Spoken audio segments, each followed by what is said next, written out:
వచ్చిన మొదటి సంతకం 16,347 ఉద్యోగాలు డిఎస్సి ద్వారా ఇస్తా ఉన్నాం. మెగా డిఎస్సి పెడతా ఉన్నాం. ఈ ఫస్ట్ వీక్లో మెగా డిఎస్సి నోటిఫికేషన్ ఇష్యూ చేస్తారు. ఏబిసిడి కేటగరైజేషన్ కూడా హామీ ఇచ్చాం, ఎన్నికల్లో చెప్పాం. అది కూడా రిపోర్ట్ వచ్చింది, కేంద్రానికి పంపించాం, ఎస్సీ ఫైనాన్స్ కమిషన్ పంపించాం. ఆ రిపోర్ట్ వస్తానే అది కూడా యాక్ట్ చేసి ముందుకెళ్తాం. ఇక్కడ మీరు చేయాల్సిన పని ఈ ఉద్యోగాలన్నీ కూడా ఇచ్చిన తర్వాత డిఎస్సి మెగా డిఎస్సి పర్ఫెక్ట్ గా కండక్ట్ చేయాలి. ఎక్కడ కూడా ఇప్పుడు కూడా నాకు బాగా జ్ఞాపకం, తెలుగుదేశం పార్టీ దగ్గర 1,50,000 ఒకేసారి ఇప్పుడు ఇచ్చిన ఉద్యోగాల్లో మెజారిటీ తెలుగుదేశం అధికారం ఉన్నప్పుడు ఇచ్చాం. చాలా ట్రాన్స్పరెంట్గా ఇచ్చాం, 80% ఇచ్చాం. ప్రజలు కూడా అది ఇప్పుడు కూడా గుర్తుపెట్టుకుంటున్నారు. మీ వల్ల మాకు ఉద్యోగం వచ్చింది, ఎక్కడ ఒక్క రూపాయి కానీ ఒక చిన్న అవకతవక లేకుండా చేశారని చెప్పి ఇప్పుడు కూడా రిమైండ్ చేసే పరిస్థితి వచ్చారు. ఇక్కడ zero tolerance. I'm telling all of you. April నుంచి స్టార్ట్ చేసి జూన్ స్కూల్స్ ఓపెన్ చేసే రోజుకి రీఓపెన్ చేసే రోజున వీళ్ళందరూ పొజిషన్ కావాలి, ట్రైనింగ్ అయిపోవాలి, పొజిషన్ కావాల్సిన అవసరం ఉంది. మత్స్యకారులు ఉపాధి దెబ్బతినే దానికి దెబ్బతీస్తా ఉంటే 217 జీవో రద్దు చేశాం. ఫస్ట్ టైం ఎకనామిక్ బెనిఫిట్ ఇవ్వాలి, బీసీలు కూడా ఆర్థికంగా పైకి తీసుకురావాలన్న ఉద్దేశంతో గీత కార్మికులకి మద్యం షాపుల్లో 10% రిజర్వ్ చేశాం. ఇది కాకుండా అర్చకుల జీతాలు 10,000 నుంచి 15,000 చేశాం. నాయి బ్రాహ్మణ్ జీతాలు 15,000 నుంచి 25,000 రూపాయలు చేశాం. చేనేతలకు జీఎస్టీ ఎత్తివేశాం.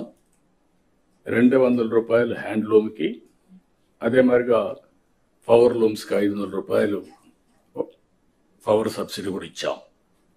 గృహ నిర్మాణానికి అదనంగా బీసీలకు, అదే మరి ఎస్సీలకు 50,000, ఎస్టీలకు 75,000 రూపాయలు ఇచ్చాం.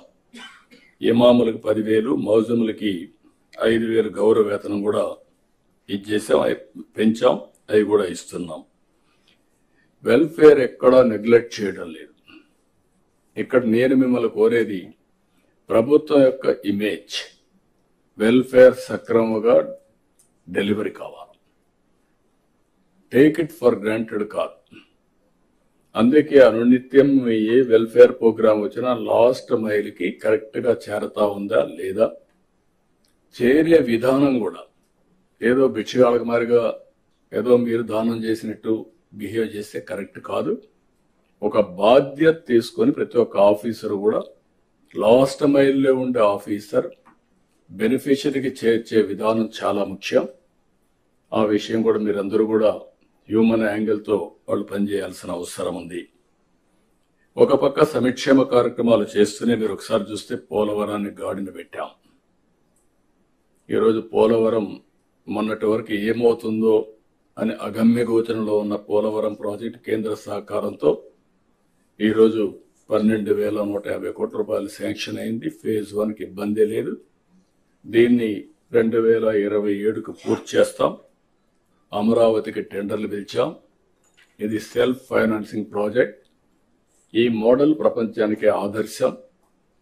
34-35 వేల ఎకరాలు, 29,000 మంది రైతులు, ఒక్కరు కూడా కోర్టుకు పోకుండా స్వచ్ఛందంగా ముందుకొచ్చి ల్యాండ్ పూలింగ్లు ఇచ్చారు. ఆ ల్యాండ్ మానిటైజేషన్ ద్వారా వచ్చే డబ్బులతో అమరావతి ప్రాజెక్టు కట్టాలనేది సంకల్పం.